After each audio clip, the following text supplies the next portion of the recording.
Good morning. It is Tuesday. It is Tuesday. I tell you, the mind is just slipping away slowly but surely. No. Tuesday morning, April the 8th of 2025. Sun is shining here in downtown Wausau at our studios at the corner of Washington Street and North 3rd Street in downtown Wausau. Temperature stands at 23 degrees. I am Chad Holmes. It is the Chad Holmes Show, 98.9 WXCO, online at WXCO.FM, mobile devices and Alexa by searching WXCO, and on the Civic Media app. You can also join us by going to YouTube, youtube.com, and the 98.9 WXCO channel on YouTube. You can be part of the program by calling or texting us at 715-382-9297. That's 715-382-9297. If you call or text, that very same number will work. You can also use your Civic Media app as well. Just open up the 98.9 WXCO part of the app and then hit the button to call, hit the button to text, hit the button to email. It's all right there. And if you have not downloaded the Civic Media app yet, what are you waiting for? It's a terrific piece of technology. Then you can listen to us wherever you may be. Coming up here this morning in just a few minutes at 8:21, we'll be talking to our meteorologist, Brittney Merlot. See how warm it's going to get. It was a bit of a chilly one yesterday. It wasn't a bad day, really. I mean, once we got into it, it was chilly, but it was not, a terrible day. We had a little bit of sunshine out there, but below normal temperature-wise. But as we heard yesterday, we're expecting that temperature to go up, and up as we get deeper and deeper into the weekend, towards the weekend. We'll find out what to expect here today and the early to midway portion of the week with Brittney Merlot coming up at 8:21. Coming up at 9:06 this morning, we'll have our every other Tuesday visit from the Marathon County Public Library by Robyn Vargas. Find out what's going on at the library, both here at the downtown branch, the main branch here downtown Wausau, and also the branches around the county as well. So that's coming up at 9:06 this morning. And then at 9:34 this morning, we will be joined by members of the cast from DC Everest Senior High School. This weekend, they will be performing All Shook Up, the musical, All Shook Up. And we will have members of the cast joining us here in studio at 9:34. So that's coming up. And then finally at 9:51, it will be our daily history lesson. Talk a bit about some of the famous events that have occurred on this date in history, some celebrity birthdays, some events that are acknowledged here on the 8th of April. And also our number for the day quiz. And the person that takes the number for the day quiz is our in-studio engineer and producer, Ian Welsh. Ian, good morning. Good morning, Chad. 1 for 1 so far this week. Yeah. It's always nice to start off Monday out with a win. That means that if you get today right, that means already very early in the week, you would have a passing grade. Yeah. Take away some of that pressure early on. That'd be nice to have. That would be nice Very to have. nice. And of course, we would love to see you get it right today and get it right tomorrow. Oh, yeah. Get it right on Thursday, and get Yeah. it right on Friday, and get that perfect week that's been out of reach up to this point. You've had 3 weeks. 1 day at a time. Three weeks where you've had 4 out of 5 right. but never quite to that 5 out of 5 week yet. So No, hopefully not that yet. Hopefully this week. yeah, hopefully we'll get there sooner rather than later. So Yep. that will be coming up. You won't tell me what the topic is until the second hour, though, because you don't want me to, overthink it. Well, we may do it in the final segment of the first hour because we have Robyn Vargas in the first segment of the second hour. So may want to try to fit that one in before Robyn comes in, because we normally do it in the first segment of the second hour. So if I remember, we will do it in the final segment of the first hour. So that will be coming up. We'll let Ian know the topic. He can stew on it for a little while. And then at about 9:56 this morning, we will give him the quiz. Give him 3 choices, one of which is our number for the day, and then move on from there. So, again, that's on the plate here this morning. Coming up this afternoon, we have a bit of a change in our high school sports broadcast, and who knows, we may get more changes as we get closer and deeper into the day. But we were scheduled to bring you Wausau West Warrior High School baseball this evening. The game against Menominee was originally scheduled for Wausau West at 4:30. But then the game was moved to Wisconsin Rapids for a 6:15 start. And then last night, I got a text from the coach, said, hey, you got to love this time of year, but the game's been postponed. It will be played on Saturday at 11 a.m. at Wausau West. So the Warrior baseball team not in action tonight, but we still have a broadcast at this point. The Wausau West High School softball team will open up Wisconsin Valley Conference play this afternoon at home against the Merrill Blue Jays. And apparently the field is in good enough shape, even with the recent wet weather. But the sun and yesterday, the wind helping dry out the outfield, because at Wausau West, both on the baseball diamonds and the softball diamond, they have artificial turf on the infield, but natural grass in the outfield. Yeah. So the problem isn't the infield. The problem is if the outfield is too wet. But at this point, the girls softball game between Wausau West and Merrill is on for this afternoon. And good news is we got the sunshine, so that will be good for the field. Supposed to be sunny throughout the course of the day. And I will head over to Wausau West this afternoon, 4:20 for the pregame, 4:30 for the first pitch. Wausau West girls softball against the Merrill Blue Jays. So we'll knock on wood here that game stays on, and that we'll have some high school athletics, and make sure I get bundled up because the temperature is not going to be that warm.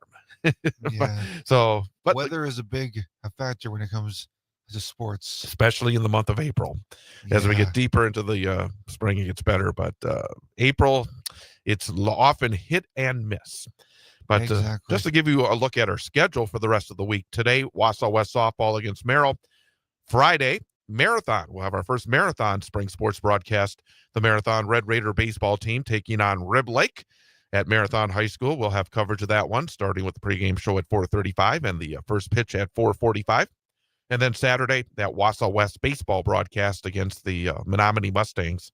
10:50 for the pregame, 11 a.m. for the first pitch. So action today, Friday and Saturday, high school athletics, because we are the only Wausau radio station that still provides live play-by-play of high school sports, 98.9 WXCO. Why do we do that? Because we are very, very proud of it. Yes, we are. We are proud to be the only radio home for high school athletics, 98.9 WXCO. All right. Yeah, and also, again, we like to mention the fact that we do a lot of high school athletics here on 98.9 WXCO, but I'm also very proud to be able to bring you the young people. We had last week from Wausau West High School, the performers from All My Sons, outstanding show that was put on this past weekend at Wausau West. Yesterday, we had the kids from the Central Wisconsin Children's Theater as Enchanted Bookshop musical, which will be performed at Venega Theater at UWSP at Wausau. It's only 3 days away. Yep, Friday, and then 2 shows on Saturday, a matinee and an evening performance, and then a matinee on Sunday. And then today, an opportunity to talk to some of the performers from DC Everest. And they have their show coming up this weekend as well, so we'll have more on that. And don't forget as well that the East Side Players over at Wausau East have a production going on this weekend as well. I mean, it's just amazing how many different performances are going on around the area. But especially over the course of a single weekend. exactly. So Wassa East, East End Players, Hadestown Teen Edition, going on Friday, Saturday, and Sunday as well over at Wassa East. So Yeah, I did not again, realize that was a thing. A teen edition of Hadestown. I guess there's a lot of high school versions of popular shows, which is understandable.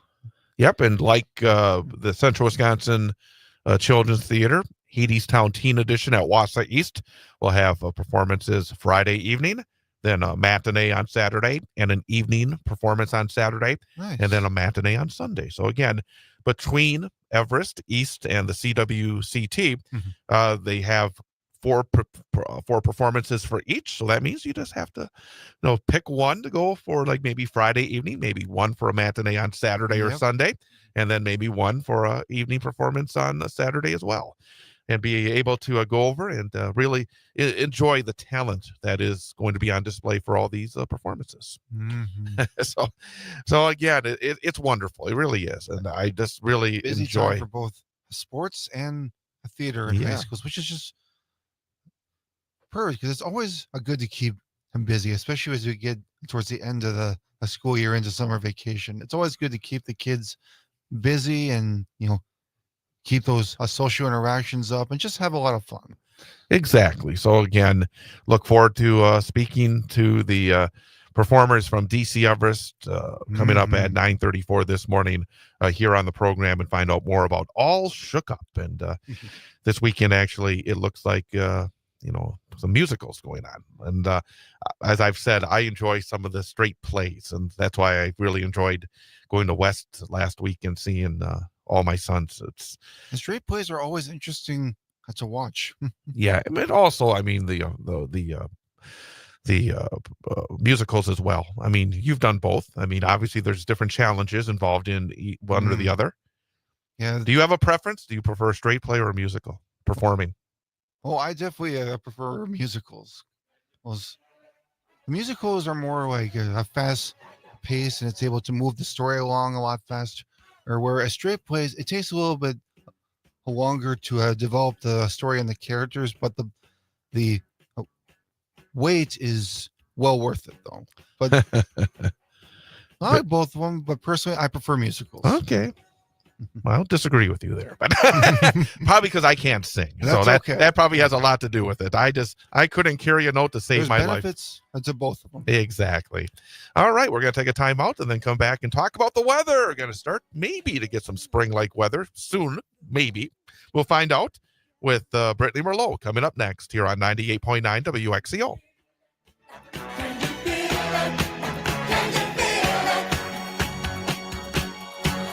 Feel it in the air. The wind is taking me everywhere. Yeah. Can you feel it? Can you feel it? Can you feel it?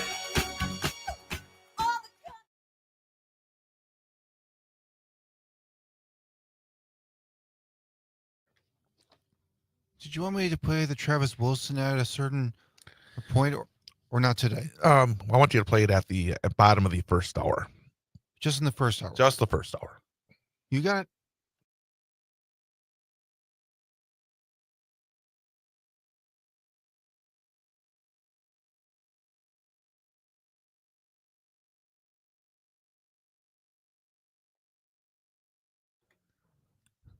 Good morning, Brittney.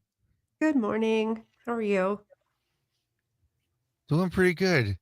It's going to be a beautiful day. Sun is out. It won't be as windy. And Yay. looking towards the end of the week, it's going to be, very comfortable.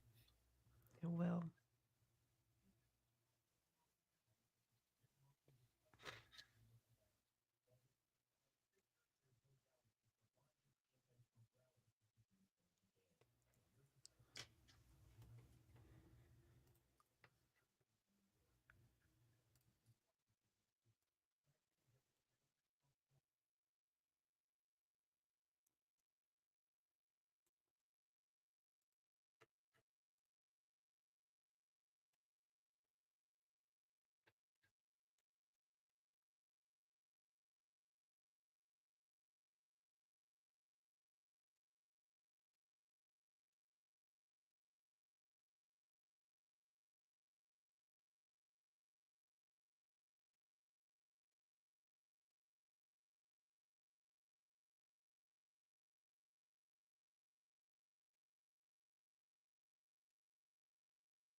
don't be shy,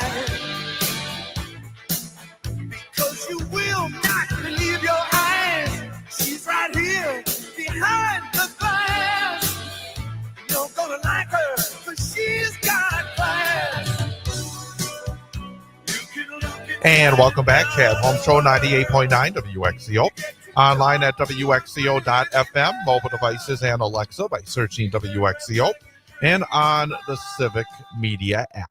And you can also, again, join us at youtube.com. Just go to the 98.9 WXCO part of the app and be able to join us there with the video stream. Add your questions or comments. And again, you can also join us by calling or texting us at 715-382-9297. That's 715-382-9297 to be part of the program here on 98.9 WXCO. As I look outside, very nice start. I mean, in terms of the way it looks, a lot of blue sky, a lot of sunshine out there right now. It was down in the teens earlier, but now the temperature has started to rise a bit. We're up to 23 degrees here at our studios in downtown Wausau. What can we expect for the rest of today? Are we going to start to feel more like spring? Well, to find out, we're joined again by our meteorologist, Brittney Merlot. Brittney, good morning. Good morning. Oh gosh, I love the bright blue skies right now. It's giving me a smile, but still pretty cold, I feel. I don't know. It is still cold. I mean, there's no doubt about it. I guess, it's on a sliding scale these days. Yesterday was True. a bit nippy, well below normal. But, again, for me, when I go out there and the sun is out, it just feels a little bit warmer. And also agree. a little bit calmer as well than it was yesterday. Yes, thank goodness those winds calmed down. Gosh, they just cut right through yesterday. It was terrible. It was like running from the car to the grocery store, wherever you had to go at work. But my goodness, calmer today, bright and beautiful. We're not expecting any clouds until later tonight, and high temperatures will reach the low 40s. So pretty comfortable considering no winds, right? But of course, spring weather. We're on a roller coaster ride. Right. Spring, right? What does a spring do? It goes up and down. It's everywhere. So it's named perfect, I think, actually. So we're looking tomorrow morning. Don't be shocked if a little bit of light snow is flying around and then it turns over to some drizzle. We do have that chance. It's small chance, but it's there. So as we go through the afternoon, it will be a cloudy, darker day with on and off scattered showers possible, and then highs in those mid 40s. Do still have those shower chances lingering into Thursday morning, unfortunately. The clouds stick around Thursday as well. High temperatures still right there into those mid to upper 40s. So that's kind of some spring weather there. Then the sunshine takes over for Friday, Saturday, Sunday as well, and high temperatures just keep climbing. We start to get breezy with winds out of the south, and they're going to be pushing us to the mid 50s on Friday. Low 60s on Saturday, and yes, we're going to hit some mid 60s on Sunday before some rain rolls in. There's a price to pay every time. course. Sorry. Disclaimer. But the good news is, with all that sunshine and the warmer temperatures, things will start to dry out a little bit because between all the snow and other wet weather recently, if you get off the sidewalks and get off the road, it gets a little mushy, doesn't it? Oh, it sure does. I can never figure out what kind of shoes I'm going to wear. Which hiking shoes do I want to destroy in the mud today? Because it's gross. How much are you going to sink into it? Yes. Exactly right. But Oh. generally, I know that we had talked recently about like water levels and river levels and stuff like that. Are we in a decent spot right now? Has things Right. calmed down?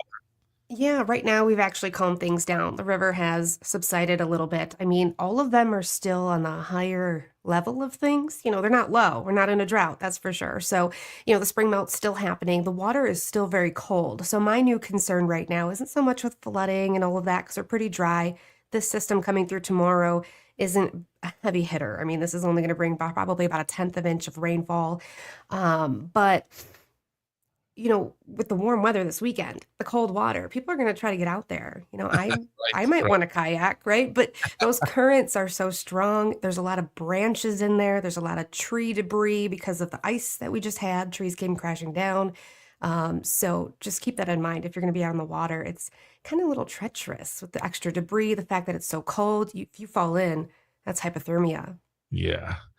Patience is a virtue, isn't it? Sure is, unfortunately. Even for you, patience is a Yeah. virtue. As much as you want to get out there, I'm sure. Spring makes me antsy because not much to do. I know it. Well, what are the details here again? Kind of a mixed bag the next couple of days. What can we expect? Yes, it sure is. So bright and beautiful today, a little crisp though, highs in those low 40s.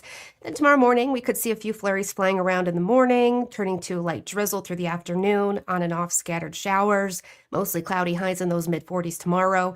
We'll stay in the upper 40s for Thursday with some drizzle possible in the morning, still cloudy with clearing late. Then as we go into Friday, Saturday, Sunday, nothing but sunshine. Highs keep getting warmer into the mid 50s as we close the week out. We start the weekend off in the low 60s and we end the weekend in the mid to upper 60s. Yay! Sounds really, really good. So, It hey, does. and even today sounds like a really good chance to get out. May have to, still be a little bundle, but still get out there, enjoy the sunshine. Yep, absolutely. All right, Brittany, thanks again for the info. Have yourself a great sunny Tuesday, and we'll catch you tomorrow. Bye, Thanks, Brittany. you too. Bye, guys. That is our meteorologist, Brittney Merlot, joins us each weekday right here at 8:21 on 98.9 WXCO.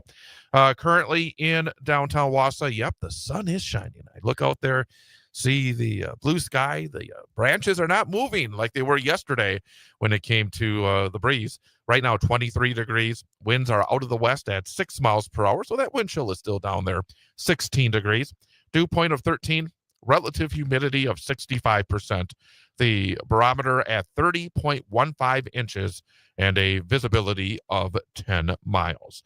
Again, coming up a little bit later on in the program at 9:06, we'll be talking to from the Marathon County Public Library, Robyn Vargas, about what's going on at the library. And then at 9:34 this morning, we'll be joined by members of the cast of All Shook Up from the DC Everest Senior High School Theater. So that's all still to come. But next, it is an information update. We'll find out what's going on with news, weather, sports, and entertainment as we do at the top and bottom of every hour. With Ian Welsh, I'm Chad Holmes. The time is 8:28.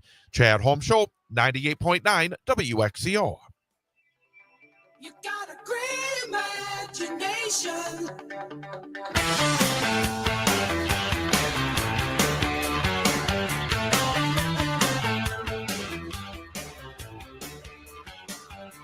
You carry on the same old way. No lessons learned from yesterday. Talk about changes, lost in pages of paperwork. I believe it. How can we refuse to see? Let's be our fine destiny.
Impressive marks at the Wisconsin State Indoor Track and Field Championships. I'm Travis Wilson, and this is a WisSports.net Minute brought to you by Just a Game Fieldhouse in Wisconsin Dells. More high school sports news after this. You may have heard of Just a Game Fieldhouse in Wisconsin Dells, one of the country's premier destinations for youth sports and events, but did you know that Just a Game does so much more? Just a Game also delivers end-to-end apparel, equipment, and event solutions with their state-of-the-art screen printing and embroidery facility that can help with branding for your team and business items, including uniforms, apparel, and more. Just a Game also offers digital services that include a cashless digital platform and event live streaming. Just a Game has also added a second brand new facility in Reedsburg. Find more information at justagame.com. The 2025 Wisconsin State Indoor Track and Field Championships were held over the weekend at the University of Wisconsin-Whitewater. It always attracts some of the state's top athletes with talent all over the place. A pair of young female NINA athletes made quite the splash. Sela Gentile continued her impressive early season with wins in the long jump and triple jump. Her mark of 39 feet in the triple jump set a new state best in the early season. NINA freshman Emma Severson has burst onto the scene in a big way, throwing 42 feet 6.5 inches in the shot put, which is the best mark so far this year. On the boys' side, Remy Strickarts of Kenosha Indian Trail won both the 800 and 1600 meter events. Hunter Sprangers of Kimberly won the shot put with a toss of 62 feet 6.5 inches.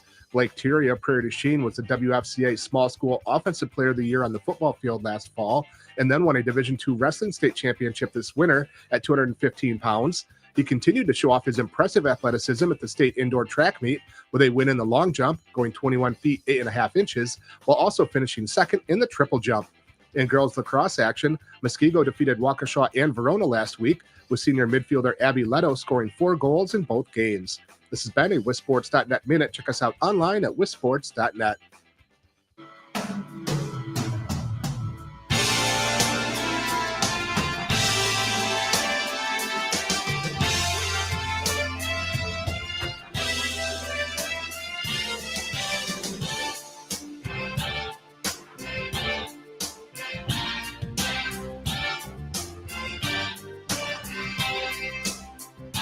You are terrified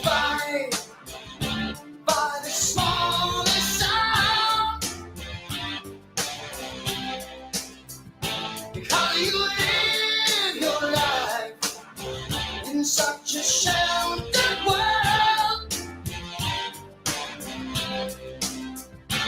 As do those that surround you, well, I have seen you stunned by poisonous flies, and you suffer much too much from death. Chad Holmes Show, 98.9 WXCO, online at WXCO.FM, mobile devices and Alexa by searching WXCO. And on the Civic Media app, the time is 8:37, 23 degrees here in downtown Wausau.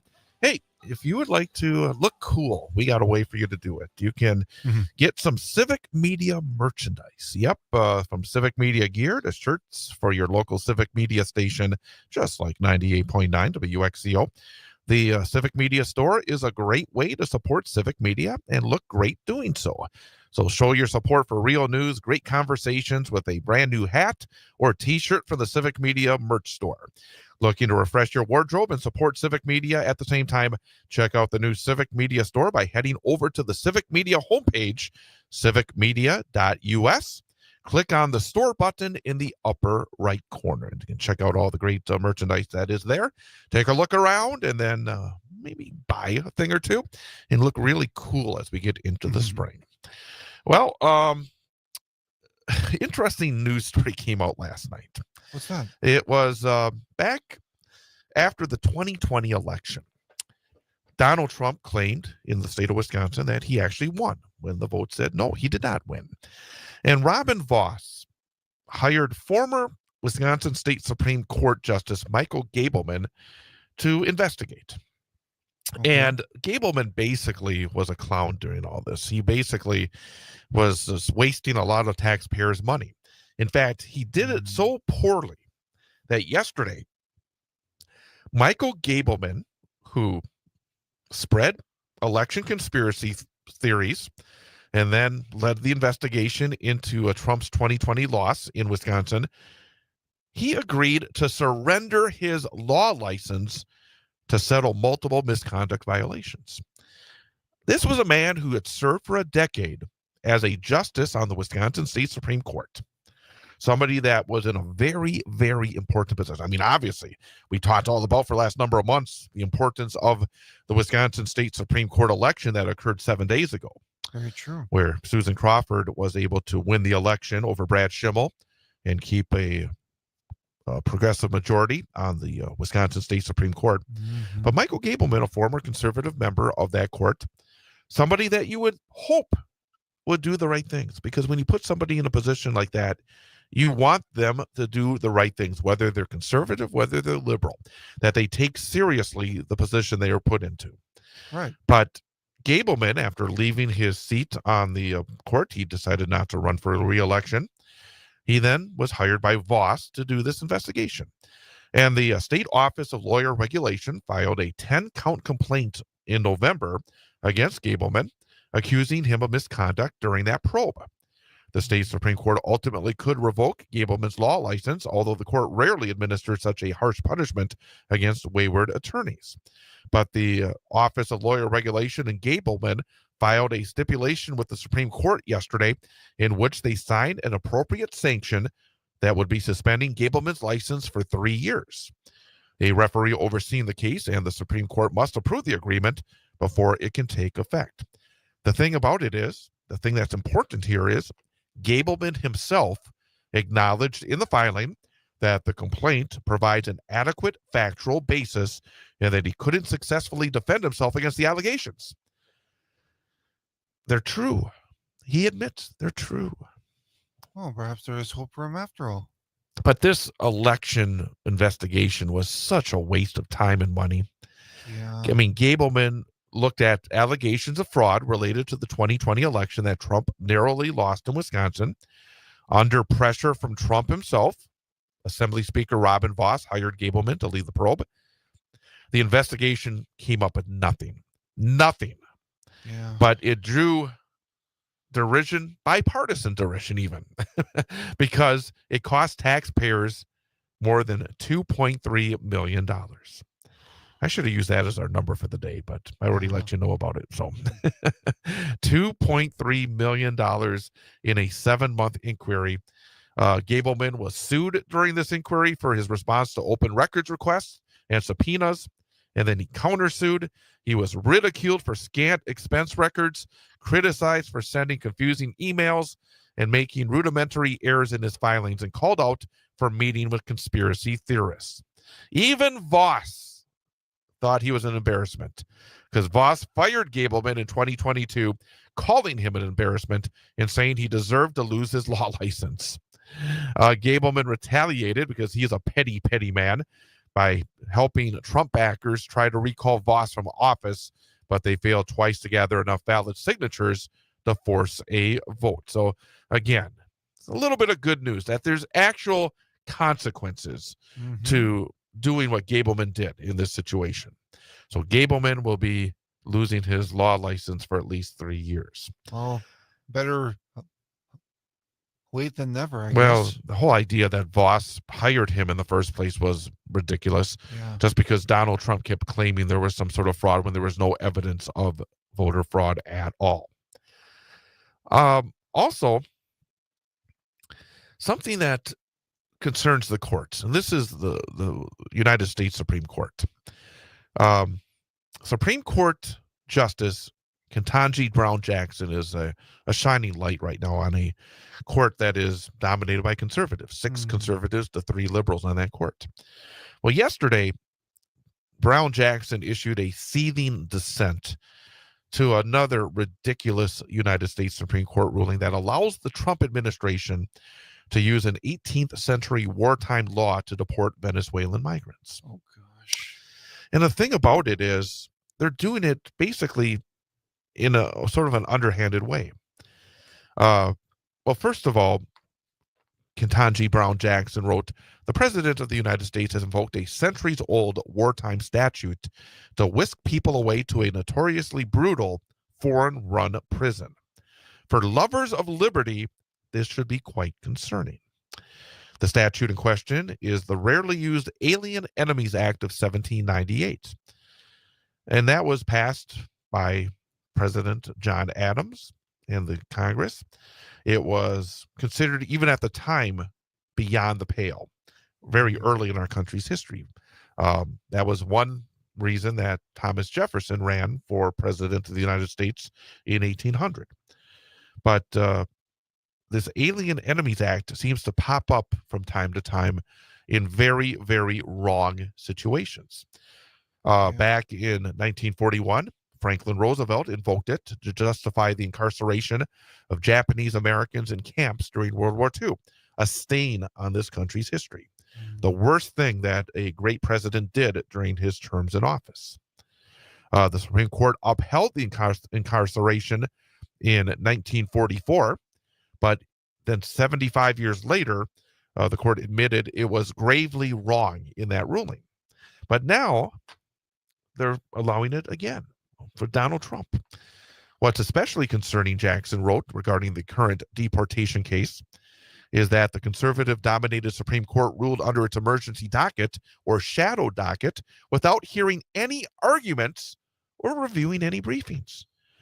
Something this important should be fought for in front of the judges. Absolutely. By lawyers on both sides. Jackson wrote, at least when the court went off base in the past, it left a record so posterity could see how it went wrong. In cases like this, they just make a ruling. They don't even have arguments in front of it. Jackson said, with more and more of our most significant rulings taking place in the shadows of our emergency docket, today's court leaves less and less of a trace. But make no mistake, she said, we are just as wrong now as we have been in the past, with similarly devastating consequences. It just seems we are now less willing to face it.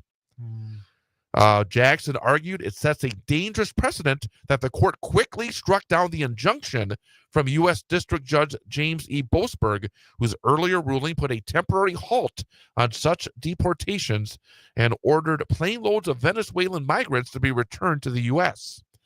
The Trump administration, without evidence, let me underline that, without evidence, has claimed the migrants are dangerous gang members. Again, no evidence. They just say it.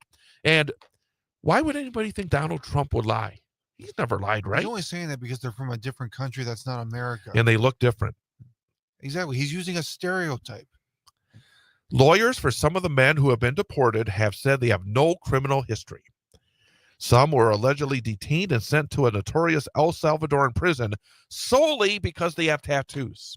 Ridiculous. Seriously. It's just incredibly racist and just, it's horrible. And then Jackson wrote, surely the question whether such government action is consistent with our Constitution and laws warrants considerable thought and attention from the judiciary, not to just let Donald Trump do what he wants. And I added that last part.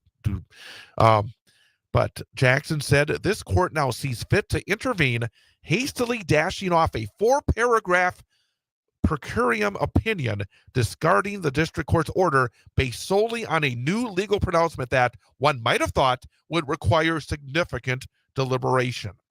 She said the court has gotten too comfortable moving forward using shadow docket rulings. She said, I lament that the court appears to have embarked on a new era of procedural variability and that it has done so in such a casual, inequitable, and in my view, inappropriate manner. Good for Judge Jackson. She's right. Because we need to have a record of these grave mistakes.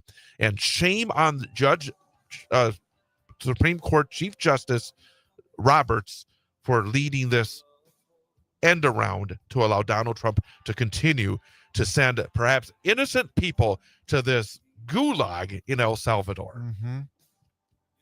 The time is 8:48.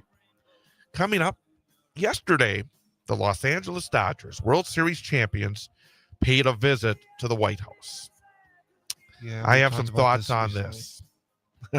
We're going to talk a little bit more about this coming up next. With Ian Welsh, I'm Chad Holmes. The time is 8:49. Chad Holmes Show, 98.9 WXCO.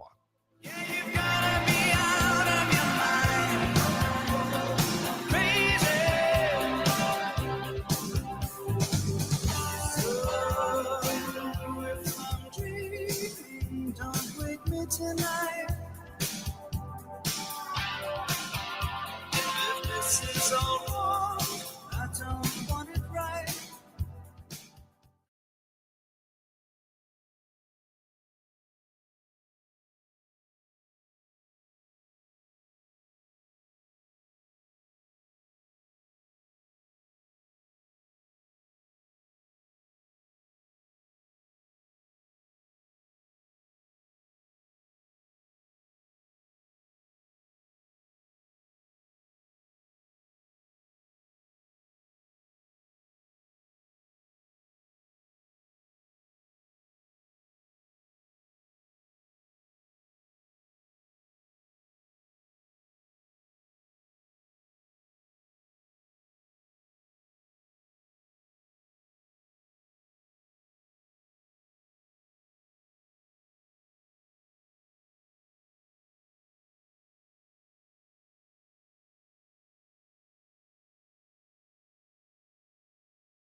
Hello, I've waited here for you.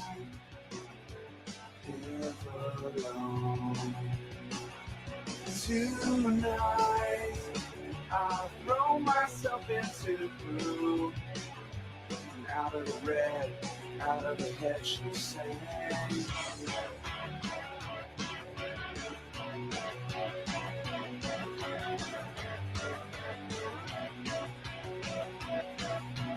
Come down and waste away with me. Chad Holmes Show, 98.9 WXCO, online at WXCO.FM, mobile devices and Alexa by searching WXCO, and on the Civic Media app. Time is 8:52 here on this Tuesday morning. Yep, Tuesday morning, the 8th day of April of 2025. And yesterday, as you know, it's been a tradition over a number of years that when a team wins a championship, they would be invited to the White House, have a presentation, have a few moments with the President of the United States. But during the first Trump administration, there started to be some pushback from certain teams that disagreed with Trump and some of his policies and some of the things that he said. He had put himself into the sports realm back in his first term by claiming that folks like Colin Kaepernick and others that kneeled to show their concern about unequal justice for minorities in this country were somehow anti-American and that they should be fired and basically blackballed. And Colin Kaepernick basically has been blackballed for nearly a decade from the National Football League, somebody that had played very well for the San Francisco 49ers, but never got another opportunity after that. And folks like Steph Curry and other members of the Golden State Warriors refused to go to the White House. Other teams did not go to the White House as well, but now feels like just like some of the rich folks that have been kneeling towards Trump early in his second term, now some of the teams are turning around and deciding, hey, we're going to go and visit this president who is a white supremacist, this person that is doing everything he can to erase Black history, including Whitewash history. exactly, including one of the great Dodgers of all time, Jackie Robinson. But apparently that was not enough to cause the team that Jackie Robinson played for, the Dodgers, to not visit the White House. I mean, just a few weeks ago, I talked about this. Yeah. That on the Department of Defense website, they wiped away the story of Jackie Robinson, along with other people of color. And then it was labeled as some sort of DEI issue. That folks like Donald Trump think that Jackie Robinson, who broke the color barrier of Major League Baseball, was a DEI hire. I would think that the Los Angeles Dodgers, in that circumstance, would say, sorry, Mr. President, you disrespected the memory of one of our greatest players ever. We're not going to the White House. We're not going to stand there and yuck it up with you after what you did to Jackie Robinson. But sadly, they did. Nope. They visited the White House yesterday. They stood there. Every single one of them, not a one, did not show up. They all stood there laughing it up with Trump, gave him a Dodger jersey with 47 and Trump on it. And the idea that nobody stood up against that, not a one stood up against that, because you would think that there would be at least one or two of the Dodgers, maybe even more, that would be aware of what's been going on with Donald Trump over the last 3 months, and even beyond that, that they would be against that they would want to stand up against that. But there's all this talk, and I've mentioned before that I get a baseball / newsletter from Craig Calcaterra. It's called Cup of Coffee. Talks about baseball, but it also talks about the news that's going on around the country and around the world. And he said in his newsletter this morning that I've seen a lot of rationalizing quotes from people about how the team needs to stick together, blah, blah, blah. But for some reason, that never applies to conservative ball players who refuse to go to the White House when a Democrat is president. Players like Dodgers reliever Blake Trinan, who is front and center smiling in the photo, who refused to go see Joe Biden in 2021 after the Dodgers won the 2020 World Series. No one talked about how it was a hard choice for him or how his not going negatively affected team unity. He didn't go because he hates Joe Biden and everyone was cool with it. Here, everyone went to go see Trump either because they're all cool with it or because there's a strong sense that the team would get mad at a player for not going to see Trump. And that's true. I mean, it's like this idea that, and there are a lot of conservative baseball players. I've seen some stories about this, that in terms of professional sports, that baseball players are by far the most conservative, that there's probably more Trumpists out there on the ball diamond than in other sports. But a really strong line here from Calcaterra that I agree with 100%. Anyway, congratulations on being used as a propaganda piece while people are being disappeared into black site prisons, guys. And he said, in related news, I'm not really interested in hearing anyone with the Los Angeles Dodgers talking next week about how important Jackie Robinson was. Next week is Jackie Robinson Day in Major League Baseball. But he says, I don't want to hear anyone with the Dodgers talking next week about how important Jackie Robinson was when they all smiled and posed yesterday with a white supremacist who is doing everything he can to erase black history and resegregate society. Seriously, they don't deserve to mention his name. Congratulations to Craig Calcaterra for bringing it truth 100%. And telling it like it is. And pathetic to the LA Dodgers for showing up and smiling and chuckling it up with the white supremacist in chief. Another hour to go. 8:58. Chad Holmes Show, 98.9 WXCO.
All I need is a TV show.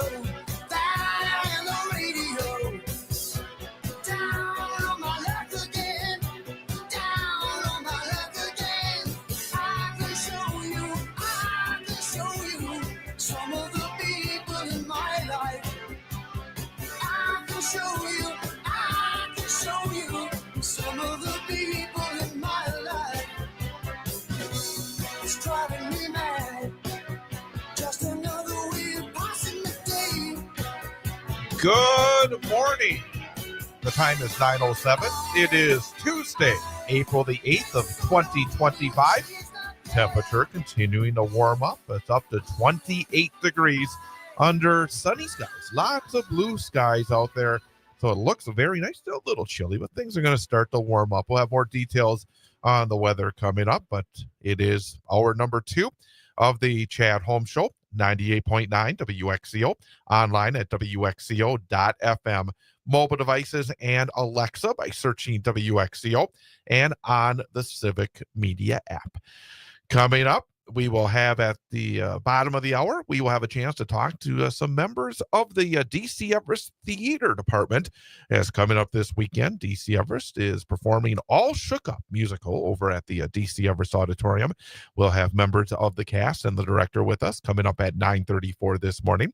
Then in our final segment, we'll have our daily history lesson as we will have the look at our famous events in history as my mind just completely goes away. A celebrity birthday, some acknowledgement of special days today, and our number for the day quiz with our in-studio engineer, Ian Welsh. Ian, good morning. Good morning, Chad. I forgot we were going to say in the last segment what the number for the day topic was, but real quickly, would you like to know what our topic is going to be? I would. What is the topic for today? Birds. Birds. Birds. I could be more specific, but I think we're going to leave it just there, at least for now. I'm not sure yet. That's fine, though. I just Leave it looked at at birds it. for now. Okay, we will have birds come up with our number for the day quiz. Sounds coming up. good. All right, we'll have that a little bit later on. But every other Tuesday, we are very happy to welcome into studio, talk about what's happening at the Marathon County Public Library, Robyn Vargas. Robyn, good morning. Good morning, Chad. I tell you, it is a sunny day. At least you don't have to get wet in the walkover. Correct. That is a good thing. But you were bundled. I was. Yeah, I am so ready for spring, I'll tell you. It's going to be here sooner rather than later. I hope so. It is Wisconsin. I know it happens. It gets chilly in April, but I'm ready for spring. Absolutely.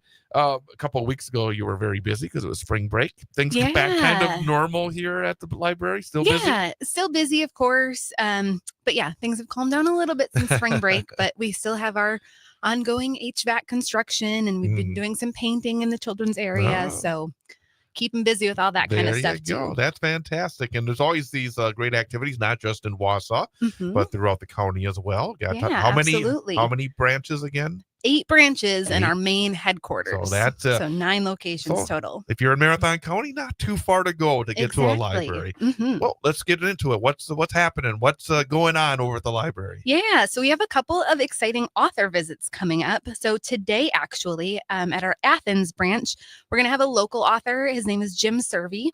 He is a local veteran. He currently works, he's a professor at UWSP, and he's talking about his debut novel. It's called Forever Changed. He was a veteran. He was in Iraq and Afghanistan, so he kind of draws on those experiences and talks about, 9/11 and the aftermath and how it affects these characters in his book. And so it sounds really interesting, and to just get a chance to meet him and to hear about it from the author himself is a really neat experience. So that is great. That's at 5:30 tonight. It's great to have an opportunity as well for local people that are, so many wonderful people in this area, and I actually had a chance to interview an author about a year ago who had written a wonderful book, but it's so hard sometimes to break through, to make sure that people know about it. I think that's a wonderful idea. So that's a great thing if you're in Athens today to check out. Or if you're not in Athens, drive on over.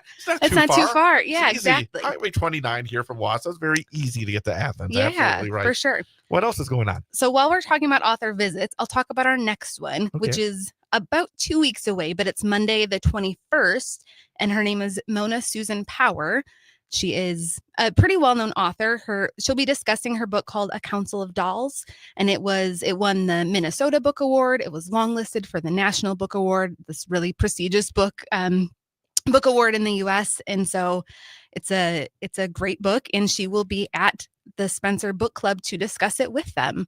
And so another great opportunity to meet an author and to hear about the book from her and to just get some more insight. You'll have a chance to ask her some questions about it and really get into it. So that's at Spencer on April 21st. April 21st. And again, that's great that they're able to go to the branches as well. Yeah, absolutely. I mean, bring it to the people. That's so for wonderful. Sure. Yeah. So a couple of authors coming up in the next 2 weeks, but again, you have so many different programs going on as well at the libraries. Yeah. So in Edgar this week, they have Weather Week happening. So all throughout the week, you can stop by the branch. They'll have different crafts and activities for kids.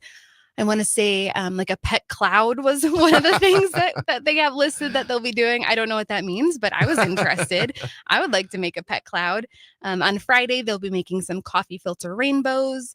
So stop on in the branch for some different crafts this week. Also in Mosinee, they'll be doing some glass bead magnets all week long. So if you're in the area, want to stop in and just get a little crafty, you can make some glass bead magnets. That's for all ages.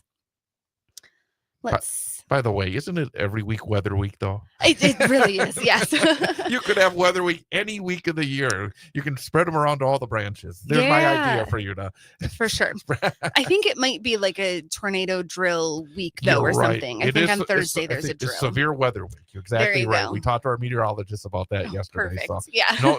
So that actually it does work out. It is nicely. themed this week. There yeah. But it could happen any week. You're right. Exactly Always good to learn about the weather.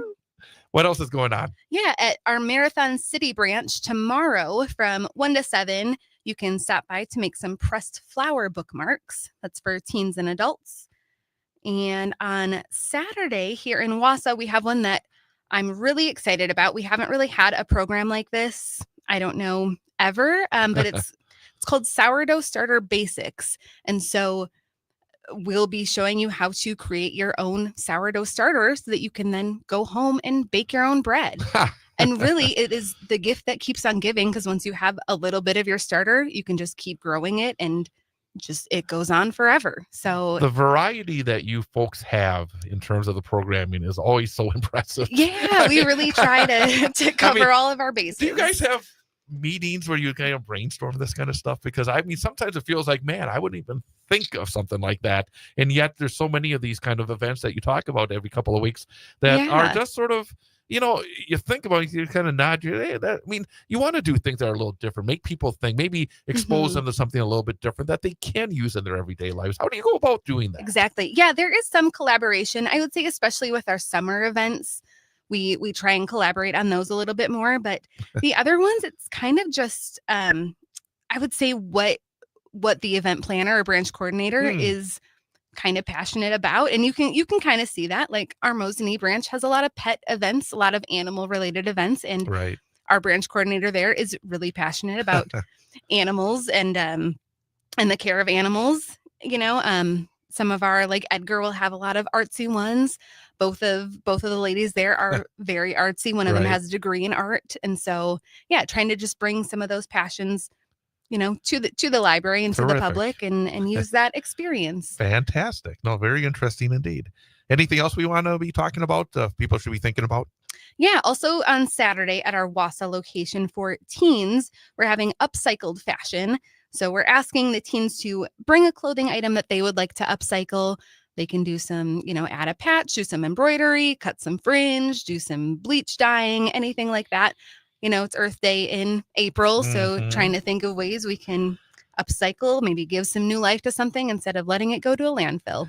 Upcycle. I have to admit that term is a little bit unusual to me. Oh, yeah. I mean, what's upcycle? essentially like recycling, but okay. giving it a new purpose. Well, so actually, instead of just recycling, sort of pushing, adding a little bit to Yes. it. Okay, yes, very exactly. good. Especially, and the teens are good at that. Yeah, for sure. They'll come in and do something wild and crazy, I'm sure. And So, that's Saturday at 2:30. correct. Yes. very good. At our Wausau location. Perfect for a Saturday. Yes. Yeah, for sure. What else is happening that we need to know about? Yeah, next week in Wausau on Tuesday the 15th for children, we have a spring bunny collage. So that'll be a fun craft. That's from 3 to 5 on Tuesday. And then we'll go back just one day, but starting Mondays in April, we kicked off our first one yesterday, but for teens, we're having a study hall every Monday in April and May. And it's just a time for teens to come in and, it's getting kind of close to the end of the school year, work on those papers, study for those tests. We'll have some snacks, yesterday we had bananas and granola bars and fruit snacks. We have some fidgets, some brain break activities from when you working a little too hard, Right. 45 minutes, then you need a little break, need to step away for a sec. So we've got fun stuff to do in those mean times, but yeah, come on down and study with us. Fantastic. We got about a minute to go. Is there anything else that we should mention before we wrap things up? Yeah, we do have a couple of more educational classes coming up. So today in Mosinee at 1 p.m., there's a class about Social Security disability benefits. We have a lot about Social Security, but this one is specifically about the disability benefits. And then in Edgar tomorrow, Wednesday at 4 p.m., there's a understanding health insurance benefits. And then the same one will be in Stratford on, April 24th. So again, just important to know about those things. Health insurance benefits, I'll be honest, it's a lot of mumbo jumbo in my brain. Same here. I mean, it really is. I mean, man, there's probably some basic points that I think we all need to know, especially as we get older. Yeah, too. for sure. That's fantastic. So again, lots going on. You can always check out mcpl.us. Yep. And also follow on Facebook as well. Yeah. Robyn Vargas again, busy. We always appreciate you coming on by. Thank you so much. Have a great rest of your day. You as well. Thank you. We're going to take a time out and be right back. Chad Holmes Show, 98.9 WXCO. Every day, come home from work, late again. Work so hard and never play. I can't wait to take you far away. Don't you know? Gotta go. Pay the bills from everyone every day. Get away, come my way. When the day begins to get in your mind.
Where did it go?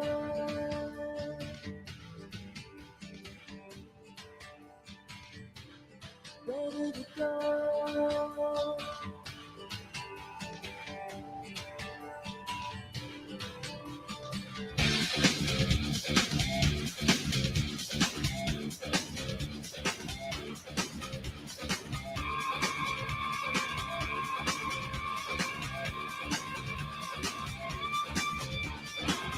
Your wind and tears too near and too far away.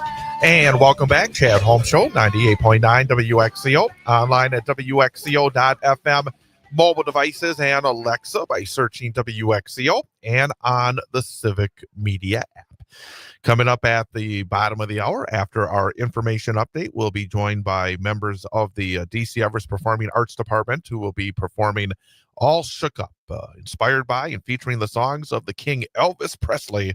That will be on Thursday, Friday, Saturday, and Sunday at the DC Everest Senior High Theater. So we'll look forward to that, coming up at about 9:34 this morning.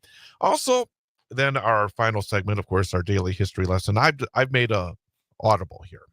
We're not going to do the birds. Not doing the birds? Not going to do the birds. I'm going to. I don't like this. I'm gonna give it to you right now. Up to you. It's okay. No, we're gonna do it. We're gonna have a number that involves today, our day in history, because on April the 8th of 1974, something famous happened. April 8th of 1974. And it involves baseball. Baseball. So we're going to change it and make it baseball. But I'm going to give you the bird one just as a practice. Let's do that, because I just don't like this one. Nothing wrong with having a warm-up. But back in 2019, a study said how many birds die each year in the U.S. after striking tall buildings. This was a study in 2019? 2019. And this was a study that said this many birds die each year in the United States after striking tall buildings. They fly into a building and boom, they die because they don't see maybe they get fooled by the glass and the windows and such. And what are my choices? Okay, the choices would be 100 million birds. Okay. 300 million birds. 600 million birds. 600 million, 300 million, 100 billion. That doesn't make sense to me. But that was the question that was sent off. And 2019, 2019, a study said how many birds die each year in the U.S. after striking tall buildings. 100 million, 300 million, or 600 million. Wow. I know. It's like, it seems like those numbers are just outrageous. All of them. I'm just going to take a guess here, but I'm going to say, I'm going to go with A. I'm going to say 100 million. I'm going to go with the smallest number. All right. Just as a practice. Well, I'm glad it was a practice then, because the study from the Cornell Lab of Ornithology, that's a big word. I know, said 600 million birds die each year in the U.S. after striking tall buildings. That makes no sense to me. I know that birds, there's a lot of birds out there, and they may, I didn't think there was that many that die from hitting the glass. I know. It's like, that seems insane. That's only in the United States. That's not even around the world. Could you imagine if you were to take that and spread it around the world? There'd be billions. Over $1 billion. Yeah, billions. I mean, because 600 is pretty darn close. 600 million is pretty darn close to $1 billion itself. So, so I'm glad that we changed. I'm glad you called an audible. I think the baseball one that falls on their day in history will be I think it'll be a better, more interesting one. Yep, exactly. All right, so that's again, I shook my head and I kind of rushed it because I did not really, because I forgot in the last segment of the last hour, going to give it to you. That's your fun fact for today, people. If you didn't know that, and someone asks you, you got fun with your friends just trying to have them guess that number. You'd think that if there were 600 million birds that were killed every year from running into buildings, that we'd be kicking birds on our pathways all the time, that they'd be on the ground all over the place. And I've never seen a bird on the ground, to be honest with you. So it's like, really? Yeah. Hey, want to remind folks that today there was a bit of a change in terms of our high school sports broadcast schedule. We were scheduled to have Wausau West High School baseball against Menominee. First, it was set to be played um, at Wausau West. Then it was moved to Wisconsin Rapids, and then it was postponed altogether. So last night I found out the game was postponed, and that instead we're going to do high school softball today.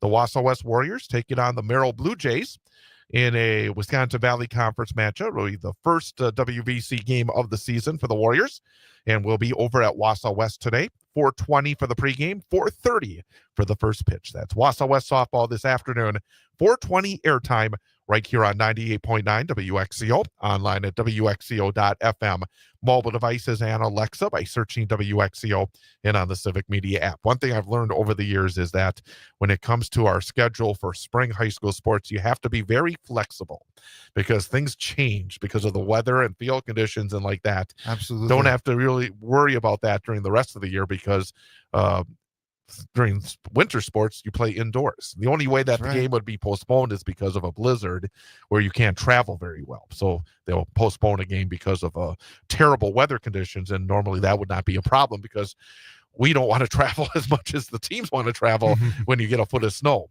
But during the spring, you could just have field conditions like today. I mean, it's not going to be a terrible day. It's going to be chilly, but the fact the Warrior baseball team It can't won't be play. as windy. Right. So that is such a big factor. I mean, Absolutely. I tell you, when you're outside, when it's not windy, it can be chilly, but you don't feel bad.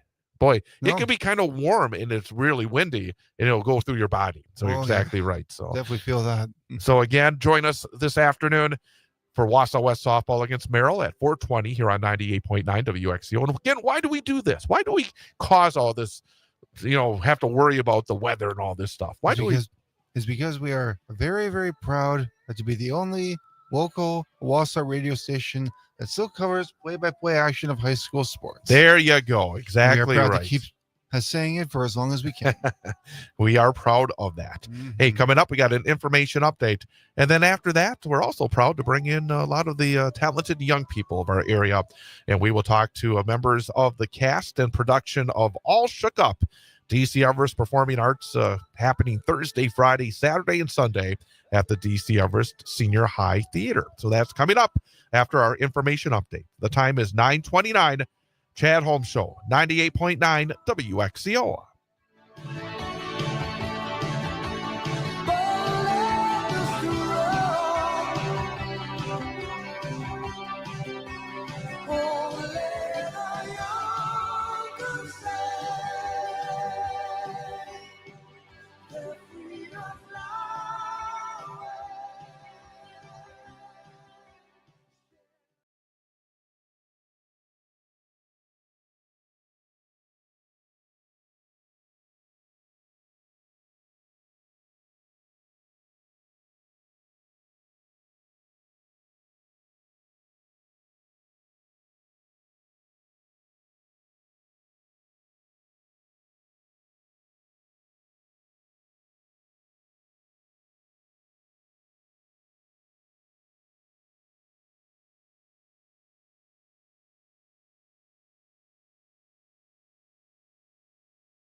Can you put your hands in your head? Oh no. I said dreamer, nothing but a dreamer. Can you put your hands in your head? Oh no.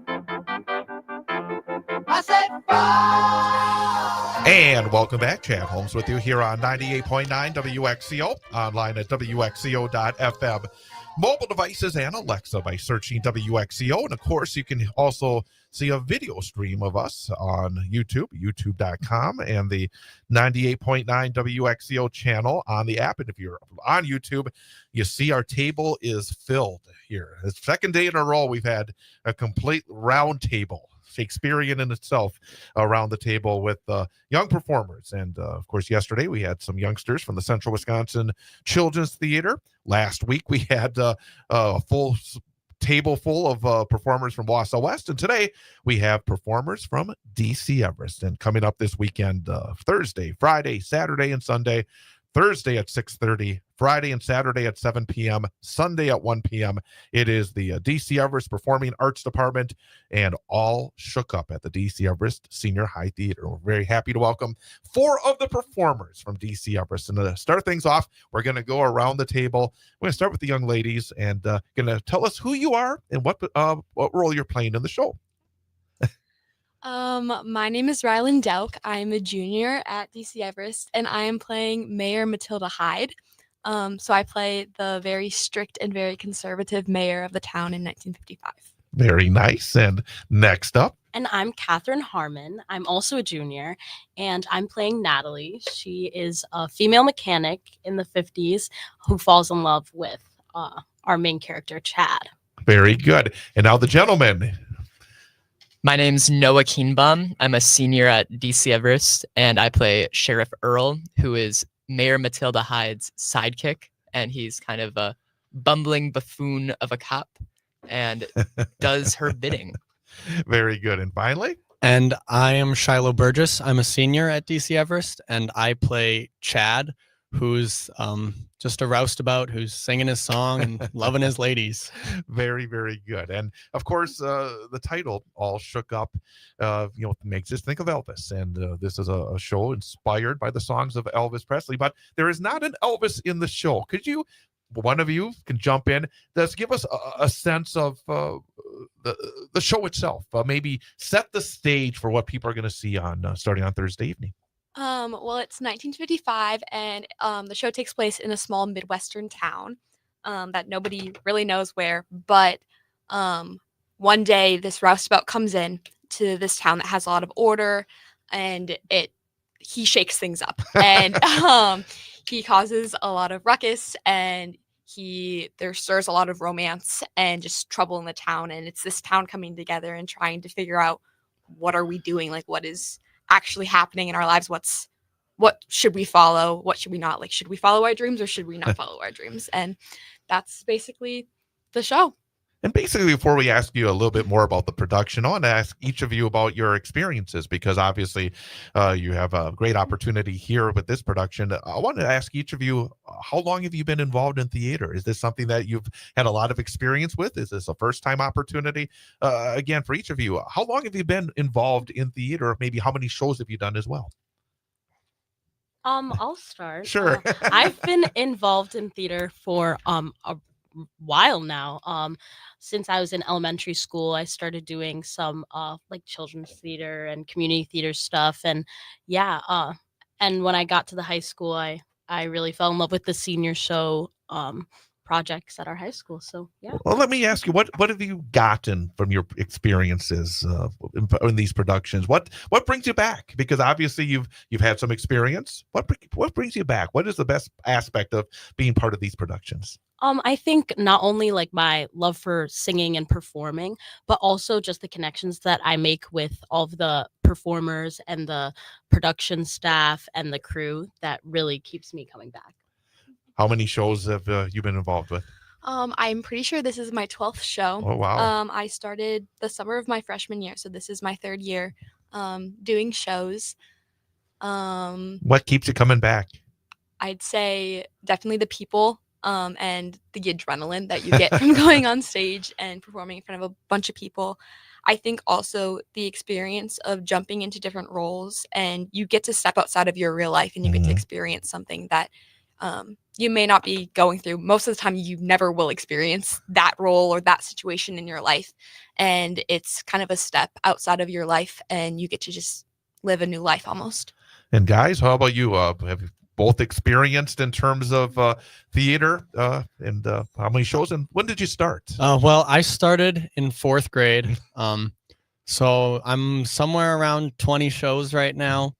And I don't know, I just love being able to like come back and be something different every show. Like, and I've never had 2 shows where I've played a similar character. It's always been like a same type, but never like the same character. It's always set in a different time period or like just different overall vibe. And it's always something new, which I really enjoy. And I got to apologize. I should have written down all of your first names. and again, I'm Noah. Noah, again, how about you? How many shows have you been involved in? How old were you the first time around? I started doing theater when I was around 8 or 9. So this is probably my 20th, between 20th and 25th show. And what keeps me coming back to theater is the experiences, because I've had a very wide variety of experiences in theater. I've played the same role multiple times. I've played a different role. I've played roles way outside my comfort zone. And it's always fun to immerse yourself in a different world and experience something different. Again, we're talking to cast members from All Shook Up, DC Everest Performing Arts Department, staging Thursday, Friday, Saturday, and Sunday at the DC Everest Senior High School Theater. The challenge of this show, I'll ask you, what has been the biggest challenge, either within the show itself or within the characters you're playing? This time we'll start with Noah and the gentleman, and then we'll go to the girls. But what has been the biggest challenge of this production, maybe for you individually and maybe for the group as a whole? For me, my character doesn't speak very much. So I'm an actor primarily. So being able to perform without saying anything is something that I've had to really adapt to.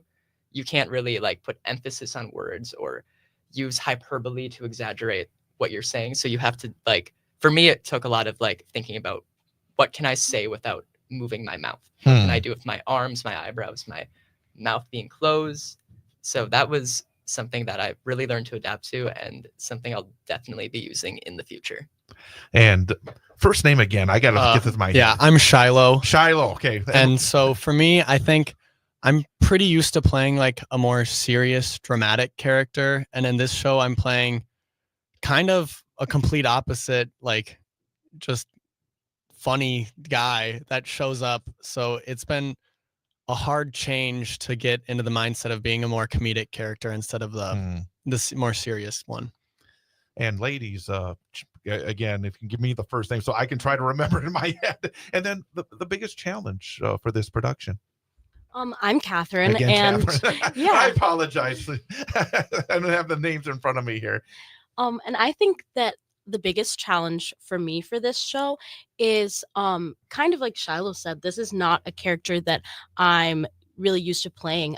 Usually character type that I like lean towards is more of like a very girly girl princess type. But this Natalie is like female mechanic, very tomboy-esque, even like dresses up as a guy for most of the show. So I've really had to like adapt to the character, and like it's really outside of my comfort zone. And finally, I'm Rylan again. in Rylan. And I'd say the biggest challenge for me as well would be the character type and just trying to portray this new type of character that normally I don't get to play. My character is Matilda is very uptight and strict, and everybody she meets, she has a different reaction to. And I think definitely working with different people all around, whether they're ensemble or they're a fellow lead, everybody is a new experience, a new reaction, a new chemistry. And I think working on the chemistry with all of my fellow actors on stage has definitely been a challenge and something that I've learned and grown on, and I'm going to use in the future. Are any of you considered yourselves musical people, or have you each been able to do both straight plays and musicals. I guess is anybody sort of a strictly musical person here? Yeah, I think I am. Okay. I know my strengths certainly lie more so towards the singing and dancing part of shows. I feel like I'm not a super strong actor, but you know, like my strengths lie in the more musical aspects compared to the more like straight play and acting side of things. Would any of you consider yourselves more of a straight play edge? Okay, and Noah, what are the challenges then when you step maybe into a musical as opposed to a straight play? So for when I do musicals rather than straight plays, it takes a lot more time for me, especially with dancing, singing too, some depending on it a lot. I really enjoy music. I really love music. I really love musical culture, but I am definitely more of an actor. And ladies, what about you? Have they had the mixture of straight plays and musicals? And maybe for both of you, what are the biggest positives for doing a musical, maybe as compared to a straight play? Yeah, so I have done both straight plays and musicals. My first straight play was actually with Noah. Actually, both of them were. And I've done musicals. I started off with musicals, and then I hopped on the train of straight plays, and I love them both, and I think they both have their benefits. I think straight plays, you get so much from acting, and a lot of the time it is acting without speaking, and you don't get that musical notation of like, oh, we're going to have this number to explain how we're feeling. It's a lot of your vocal tone and the choices you make with your body. And I think in musicals, you get the advantage of being so diverse in the realms of singing and dancing and acting. So you get to merge kind of everything together, and you have to apply all three at the same time. And it's like multitasking, but in a very unique and creative way. And yeah, I love doing both, and I think I will forever continue to do both. But yeah. Like to add anything? Yeah, I'd say I'm more like Shiloh. I've never been in a straight play. I think it'd be a little out of my comfort zone because I'd say my talents lie more in my vocal abilities. So that's why I really love musicals, and that's the thing I love most about musicals is the singing aspect. So I've never really been interested in straight plays. But yeah, I think that's what makes musicals so enjoyable for me. We got about 2 minutes to go, and before we wrap up, for folks, when you talk to maybe friends or family or just people that you run into, why should they come to this show? What is it about this show that people should think about? Why it would be fun to go to the show this weekend? Anything that particular about this show that really kind of you think that people will grab a hold of? I personally think the show is hilarious. For any generations, there's so many jokes that any culture, any generation will be able to grasp on. And I think it makes the story really relatable to something that's a very unrealistic story. And I think the humor of the show and the different characters really bring the whole stage to life. And I think there's a lot of audience participation in our show. So I think it will really bring a lot of joy to anybody who comes to see the show. Anything? Yeah, I also think just the amount of work that everyone has put into this show, like it really is going to pay off and just going to be a great show overall. Like a huge thanks to all the parents who helped paint and build the set and everything. It all just looks amazing, and I think it'll be really exciting and cool to see. And quickly, yeah, I'd also like to add there's stuff in the show for everyone. It has the strong Shakespearean core, like we were talking about, based off Twelfth Night. It has comedy, it has iconic music, and the set is beautiful. The music is iconic and stunning. Everyone from the directors to the parents to the cast and crew has done an incredible job bringing this together. All Shook Up, DC Everest Performing Arts Department, Thursday 6:30, Friday and Saturday at 7, Sunday at 1. You can get tickets by going to dce.booktix, T-I-X, booktix.com. We'll also have that as part of our show notes on our archive on our show page when we put up our audio of this show. Break a leg and have a lot of fun, and thank you all for coming in. Thank you for having us. We'll take a quick time out and come right back. Our daily history lesson coming up next here on 98.9 WXCO. Just keep going.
And welcome back, Chad Holmes Show, 98.9 WXCO, online at WXCO.FM, mobile devices and Alexa by searching WXCO, and on the Civic Media app.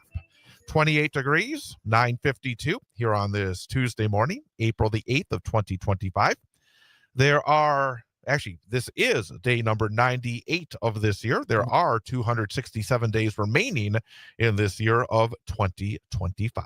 Only 2 days away till we hit that Triple digits. 100 days. Yeah. It's flying right on by. It certainly is. Some famous events have occurred on this date, April the 8th in history. 1893. The first recorded college basketball game occurred in Beaver Falls, Pennsylvania. And of course, last night was the NCAA championship game with Florida defeating Houston 65-63. On this date in 1895, the United States Supreme Court declared income tax to be unconstitutional in Pollock v. Farmers Loan and Trust Company.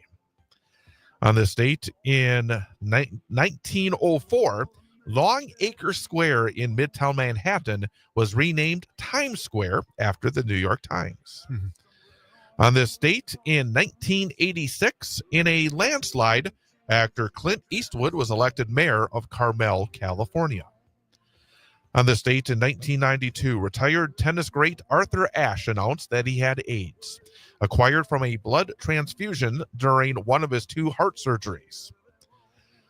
On this date in 2019, as we mentioned earlier, a study said 600 million birds die each year in the U.S. after striking tall buildings. That's unbelievable. I know it is unbelievable.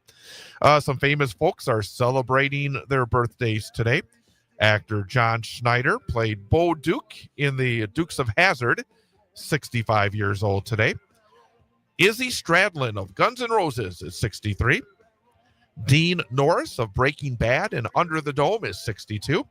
Robin Wright from The Princess Bride, Land, Forrest Gump had a wonderful role in that movie as well. Robin Wright is 59 years old today. Patricia Arquette of Medium and Severance and many other movies as well, 57 years old today. Actor Emma Caulfield from Buffy the Vampire Slayer, WandaVision, Beverly Hills 90210, 52 years old today. Taylor Kitsch of Waco, The Terminal List, and True Detective is 44. And if you out there are celebrating your birthday, happy birthday to you from all of us at 98.9 WXCO. Happy birthday. Some special events being acknowledged today. It is Zoo Lovers Day. Great day to go to the zoo. It is Trading Cards for Grown-Ups Day. It is Dog Fighting Awareness Day. It is Draw a Picture of a Bird Day before it goes into the building. Yes. And this one is a very special event. Okay. It is Dog Farting Awareness Day. I don't know who comes up with these. Go out there That's and pretty wish. funny. Yeah, go out there and wish everybody a happy Dog Farting Awareness Day. All That's right. pretty funny. Yes, it is. All right. It is time now for our number for the day, our number for the day quiz. Every weekday, we wrap things up by giving Ian an opportunity to guess the number for the day. I give him 3 choices, 1 of which is correct, 2 of which are incorrect. And based on the math, he should get 1 out of 3 right, which is 33%. So if he's above 33% for the week, he gets a passing grade. If he's below 33%, he gets a failing grade. However, we want more than just a passing grade. We want a winning week, which is 50% or better. So more right than wrong. And his best ever week is 4 out of 5, 80%. He's done that 3 different times. And we're still looking for that first ever perfect week of 5 out of 5. And he's still got a chance because he is 1 for 1 so far this week. Yeah. All right. Our number for the day is about baseball. Yep. On this date, April the 8th of 1974, Hank Aaron of the Atlanta Braves broke Babe Ruth's record for home runs in a career. Hank hit a home run against the LA Dodgers, breaking Babe Ruth's record. Okay. And the question and the number is, How many home runs did Hank Aaron finish his career with? How many home runs did Hank Aaron end up finishing his career with? He finished with the Brewers for 2 years. And how many home runs did Hank Aaron have in his career? What are my choices? Okay. Your choices are A, 755, B, 855, C, 955. So how many home runs did Hank Aaron hit in his career? 755, 855, or 955? That is right. He beat He beat Babe Ruth's record. I gotta remember what Babe Ruth's record was. Okay. 755, 855, or 955. Okay, I'm gonna say, just so going with my gut here, I'm gonna say 755. I'm gonna go with A as my final answer. I'm going 755. All right. Well, today, on this date, in 1974, Hank Aaron of the Atlanta Braves hit his 715th home run in a game against the Dodgers, breaking Babe Ruth's record. And Hank Aaron finished his career with 755 home runs. Yes. A 2 out of 2. 2 out of 2. Off to a roaring start here this week. So I've already secured a passing week. Yeah. So now we can start to even look higher up. Now the pressure's really on. Higher up. Yep. Hey. That ladder. 2 for 2. We like that. Absolutely. Thanks to Robyn Vargas of the Marathon County Public Library for joining us, and also thanks to cast members from All Shook Up from DC Everest Performing Arts as well. Tomorrow, Bob Look will be with us in hour number 1. Sean Wright from the Grand Theater will join us in hour number 2. Ian, have a great rest of your day. You too, Chad. Happy Tuesday, everyone. We'll see you tomorrow here on WXCO.